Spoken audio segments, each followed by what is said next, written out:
Do you know that in 2008, Zimbabwe printed $100 trillion currency note just to rescue its economy from collapsing?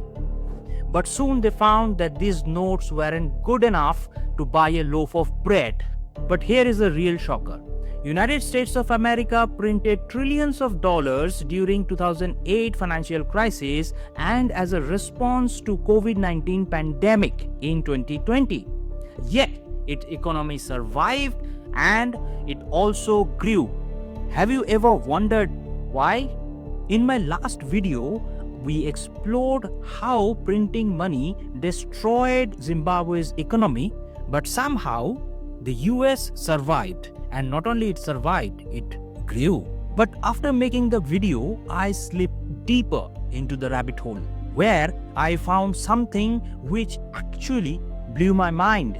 There is a powerful force, a hidden privilege that protects the US dollar. This force allows the US to print money at will and still come out stronger. It's simply not just about economics. It's about global dominance. Yes, the US dollar doesn't just serve as a currency.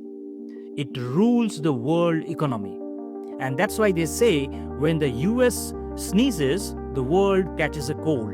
In this video, I will explore how the US dollar became the most powerful weapon in geopolitics and how it keeps the economies fragile, the countries dependent, and US firmly in control.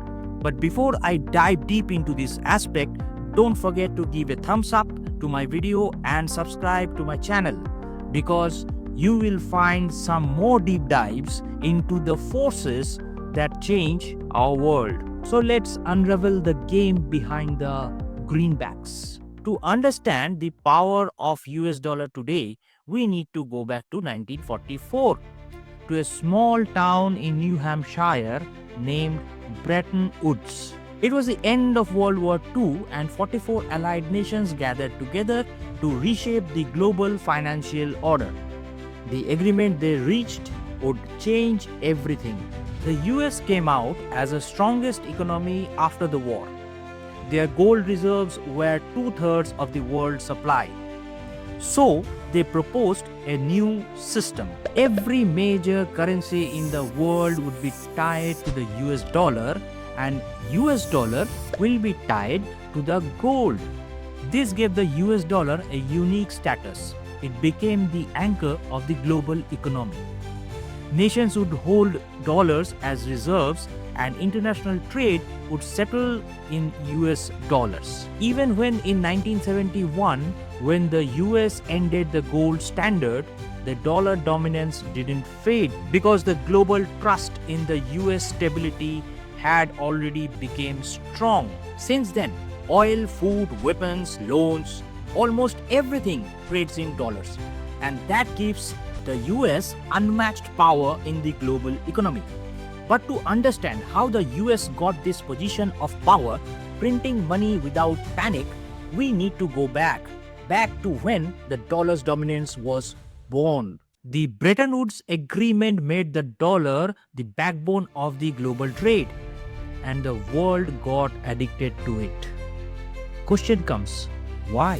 International trade runs on trust, and the US was seen as the most trusted nation at that point of time because it has a stable economy, democratic institutions, and massive military power. The world didn't just trade it with US dollar. It started storing them. Today, around 60% of the global foreign exchange reserves are held in US dollars. Over 80% of the global trade is invoiced in dollars, even between countries that have nothing to do with the US. As these countries cannot print dollars, they are forced either to export goods or borrow in dollars just to meet their basic needs, like paying for the import bill or repaying loans. This creates a never-ending cycle where the global economies have to chase dollars, whether they want it or not. A real-world example of how hard it is to break away from the dollar dominance is the India-Russia trade deal. After the Western sanctions hit Russia in 2022, India and Russia tried to bypass the dollar by trading in rupee and ruble. But this trade faced a roadblock. The Russians couldn't freely convert the Indian rupee into Russian ruble due to restrictions in the Indian laws, and also couldn't invest in the Indian market again due to restrictions. As a result, the Russian Foreign Minister Sergei Lavrov publicly stated that billions of rupees have accumulated in India that Russia can't utilize effectively.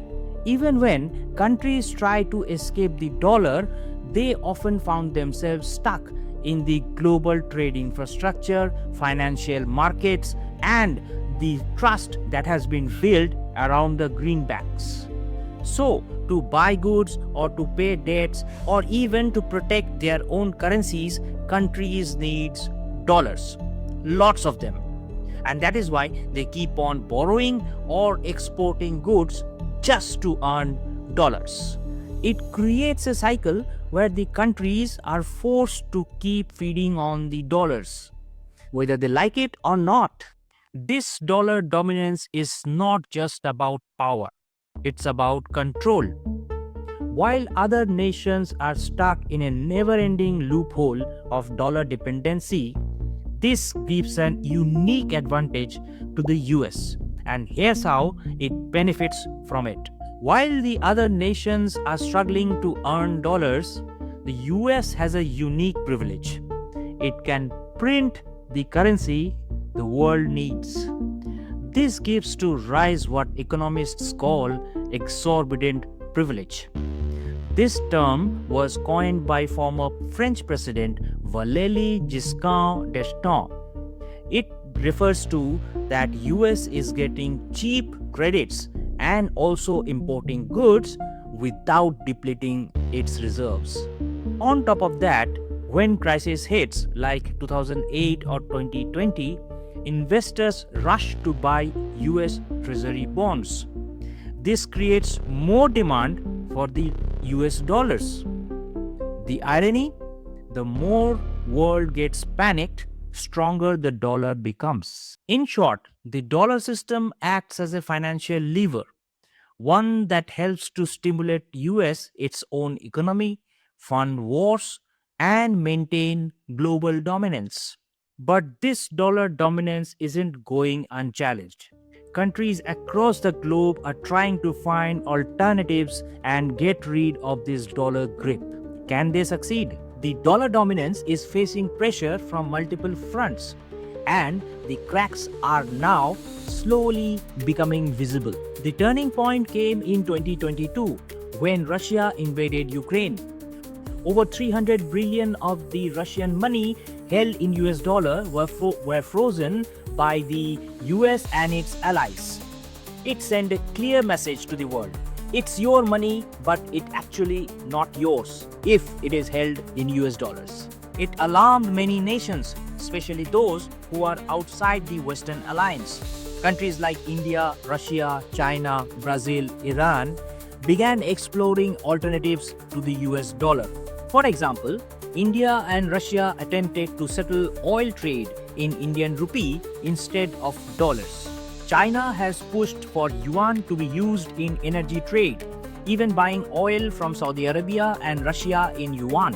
BRICS nations are actively discussing to shared currency to reduce reliance on dollar.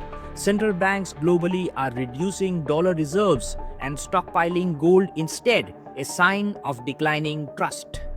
These moves clearly suggest that the world is actively looking for an alternative of dollar. Although the dollar is deeply integrated into the system and it still carries a lot of value because of its trust and deep integration into the world financial system.